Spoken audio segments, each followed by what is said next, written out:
this video, I want to talk to you about some of my favorite RPG books.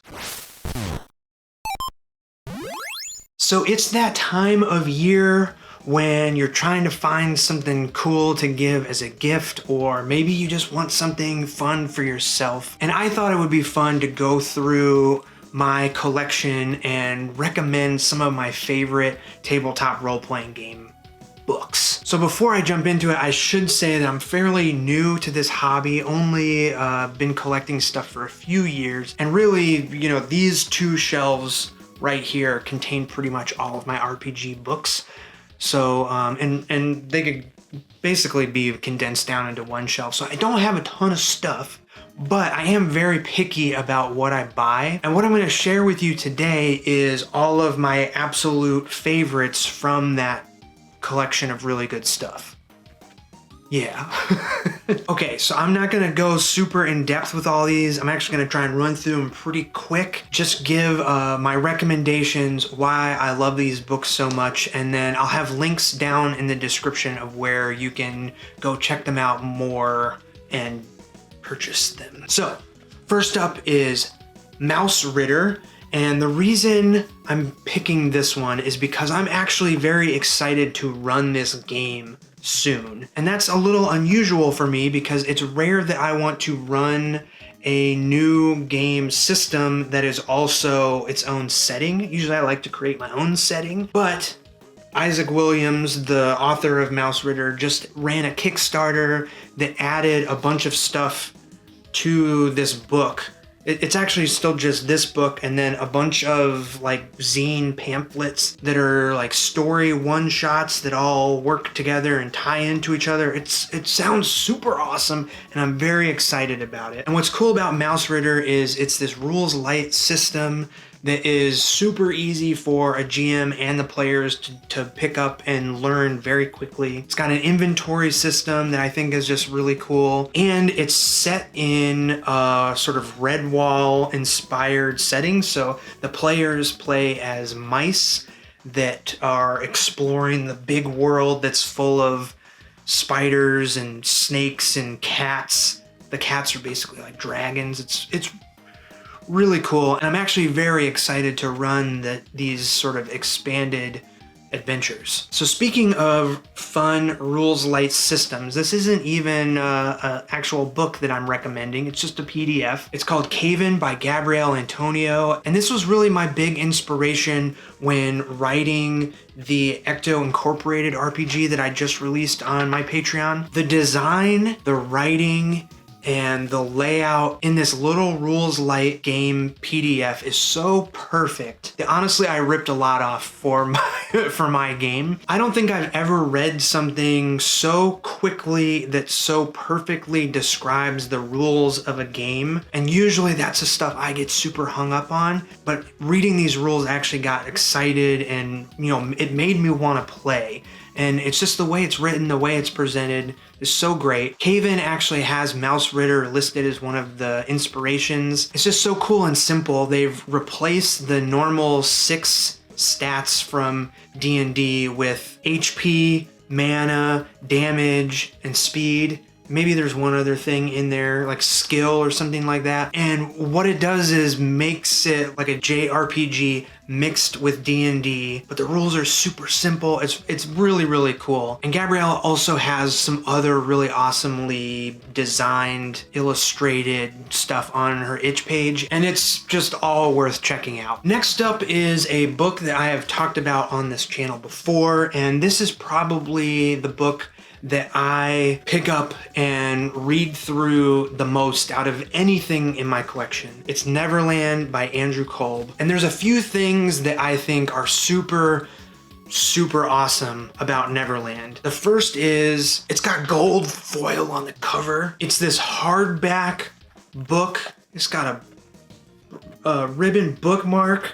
It's like so well designed and nice. It's like such a nice book, but it feels like a zine to me. And I don't mean that like it feels like low production, like the production on this is crazy. What I mean is that it feels like a very personal project that Andrew just like had to get out there. And what's crazy is that it's published by this big time book publisher. So Neverland is basically like the Peter Pan RPG book, and it's a hex crawl adventure all over the island of Neverland. The other thing I think is so cool about it is that we all know what Peter Pan and Neverland is like. So when we sit down at a table to play this, we kind of all have an idea of what the world is going to be. We know it's this island. There's the Lost Boys and Captain Hook and the pirates and the crocodile and fairies and stuff. And what Andrew does in this book is basically expands on all of those ideas and makes them not only more interesting, but gameable too. So for example, the pirates have this cool mechanic where when they die, they come back to life and they're constantly learning. So as you run into them while exploring the island, they're gonna adapt and like learn things from you. The crocodile is actually this giant beast that you can go inside of, and it's an entire dungeon inside the crocodile. You can go into the land of the fairies, and there's a whole mechanic about traveling through the fairyland. There's giant insects and gnomes and just so many cool ideas crammed into this book. And it's like, has super awesome illustrations. It's designed perfectly. It's like impossible to get lost in this book. And I mean that like you always know where to find what you're looking for, which is something that's, I think, very difficult to do in RPG book this size. It's 5e compatible, so if you run Dungeons and Dragons, I think this is just a must get book. And that comes from someone who probably will never run a Neverland adventure. I probably will never run this adventure, but this is the book that I pick up the most and look through and get inspired by from my collection. Next up is this collection of zines, 1,000 Islands, written by ZXU and illustrated by Monkow. I hope I'm saying that right. And these zines are kind of the opposite of Neverland, but actually kind of similar. So what I mean is, like Neverland, these zines feel personal and essential, like they just had to make these and get them out into the world, and that's my favorite kind of stuff. The layout is super clean, the illustrations are amazing and evocative. Like Neverland, it's another bunch of islands that you can go explore. Each zine is its own island with its own little civilization that has weird stuff going on. But unlike Neverland, these books are inspired by folktale and fantasy that is not as familiar as Peter Pan to an American audience like me and my group of friends that I play with.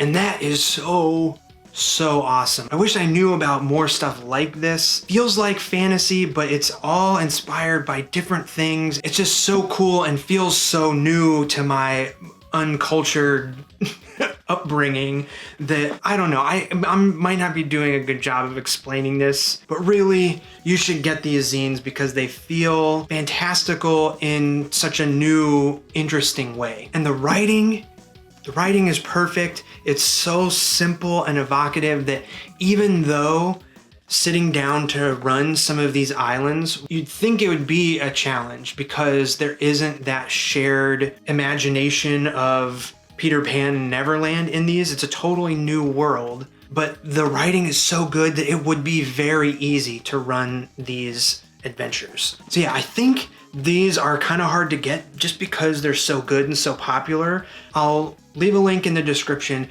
but also if you're seeing this video when it comes out, there's a few days left on their Kickstarter where they have a full hardcover book called Reach of the Roach God. It's gonna be awesome. It looks insane and amazing, and I'll leave a link down in the description for that too. Okay, next up is the Haunted Almanac by Nate I'm just realizing that I don't know how to say Nate's last name. Treme? That's crazy that I don't know how to say that. Anyway, Nate is probably my favorite RPG writer right now. He has the perfect blend of weird and whimsical and dark that is just my taste in stuff. And it's all presented in this kind of like dashed off, but also with this sincerity to it that I just love so much. And this book is a collection of all maybe not all, but a lot of Nate's stuff that he has published on his Patreon, and it's designed into this beautiful book. Like, look, it's got black pages on it. It's so cool. It's so cool. So yeah, there's a couple of games in here. There's Tunnel Goons and Prole that he made. There's tons of like just little adventures that would be super fun to run. There's one about like these gnomes that have turned into iron zombies, kind of. There's a Halloween adventure. There's some sci-fi stuff, lots of fantasy. There's a Demon Run tavern adventure, just tons and tons of cool stuff. This book is filled with inspiration. If you dig the kind of stuff that I make, I promise you'll dig the Haunted Almanac. Yes. Another similar recommendation of if you like the stuff that I make, you will also like Rose and Neil's. They have a Patreon, and honestly, their Patreon is what inspired me to make mine. But they just fulfilled a Kickstarter called Traveler's Guide to the Sodden Wald. These 2 books that is basically this swamp setting. It works with 5e, but it's a book that the Dungeon Master can use, but also a book that you can hand the players, which is super cool. It has all of the like plants and the areas of the swamp that they can investigate and people they can meet. It's like everything you need to run this swamp setting. The illustrations are bright, colorful, fun. It's just a fun place to explore.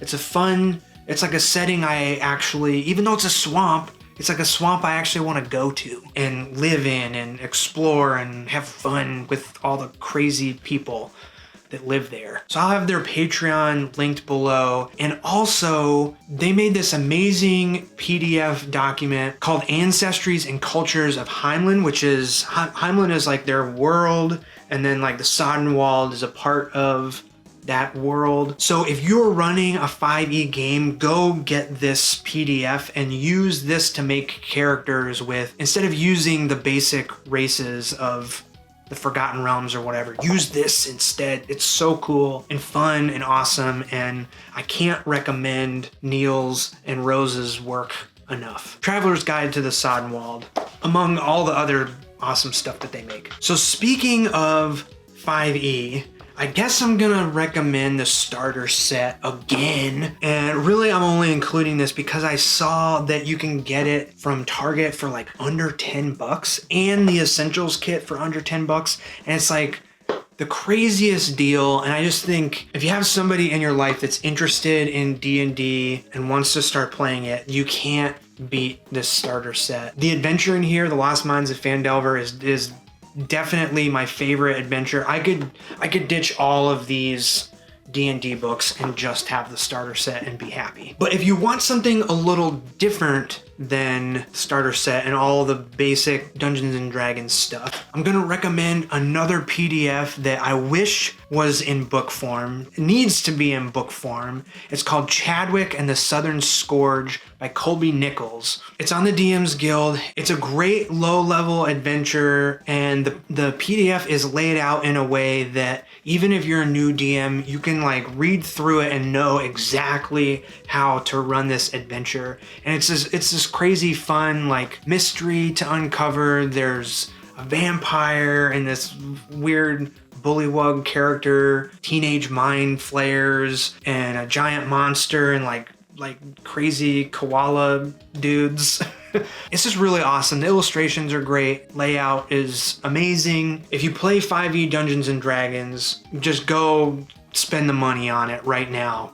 It's perfect. It's perfect. And speaking of perfect, I'm just kidding. Far from perfect, but I feel like I should mention my own zines that I've been making and toiling away on. I'm as soon as I'm done recording this video, I'm gonna go finish up this month's Patreon adventure. I'm making these monthly adventures that sort of continue my big starter adventure, Dragontown. Every month there's a new section that you can add on to, all part of my Patreon. There'll be a link to that down in the description. I'm just super proud of all the work that has gone into these zines, and check them out if you want. Okay, last couple things are not gaming systems, not gaming adventures or settings. They are just some resources that help you run a game. And the first one is these assorted magical items by James Gifford, another Patreon that I pay for every month.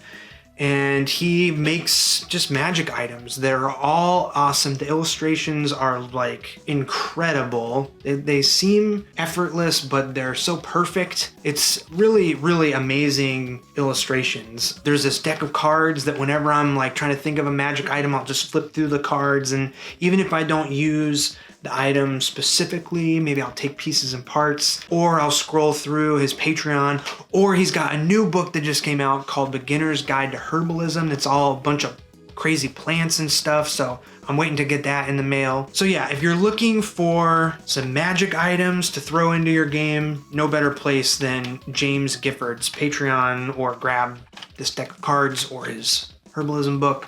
Perfect. Okay, and lastly is this honkin' thing, this 300-page monster of a book called Tome of Adventure Design. It's by Matthew Finch, published by Frog God Games. And this thing, I think there's a way you're supposed to use this book, but I don't really understand how you're supposed to. It's to help you design an adventure. The book is literally 300 pages filled to the brim, to the max of random tables. So what I do is just flip through and, find a random table and just read through it and see what it inspires. If you want to come up with monsters, just flip through. If you want to come up with more magic items, just flip through. If you want to come up with a faction or a dungeon or a city or gods and deities or basically anything, just flip through this book. Random table, roll some dice, or just read through until you hit something that sparks something in your brain. This is a book that I pick up off the shelf quite a bit, just as a handy resource. Okay, and those are my recommendations. Let me know in the comments what your favorite books are. I'm excited to hear what you all recommend because I'm always on the hunt for new awesome books. If you appreciated this list of books, hit me with a like and a subscribe. It helps the channel quite a bit. And if you've made it all the way to the end of this video, thank you so, so much. I super appreciate you. And I'll see you in the next one. See ya!